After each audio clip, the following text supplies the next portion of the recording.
Урматтуу депутаттар, биз Жогорку Кеңеш толугу менен иштейт. Мыйзамда жазылган. Өзгөчө абал киргенде Жогорку Кеңеш токтоосуз иштейт. Биз ишибизди токтотпойбуз.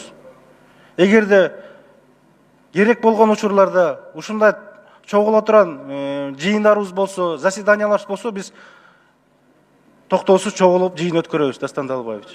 Бул мыйзамда каралган. Биз каникулга кеткен жокпуз. Дастан Далбаевич, сиз туура эмес айтып койдуңуз. Каникулга кеткен жокпуз. Отпускага кеткен жокпуз.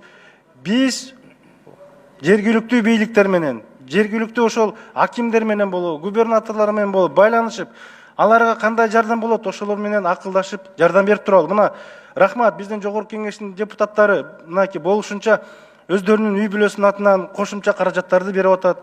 Мынакей депутаттарыбыз бир айлыгыбызды бөлүп берип атабыз. Жакшы иштер жүргүзүп, болушунча өкмөткө жардам берип атабыз.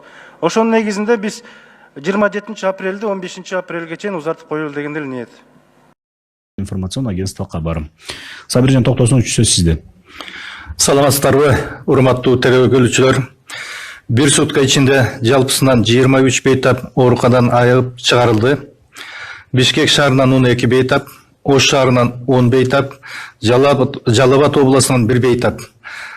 Кайталып алынган анализдердин жыйынтыктары терс. Республика боюнча бүгүнкү күнгө чейин жалпы 345 бейтап айыгып ооруканадан чыгарылды. 2020 жылдын 20 апрелине карата республика боюнча тастыкталган COVID-19 инфекциясынын жаңы 9 учуру катталды. Анын ичинен Ош шаарында 4, Бишкек шаарында 4, Чүй областында 1.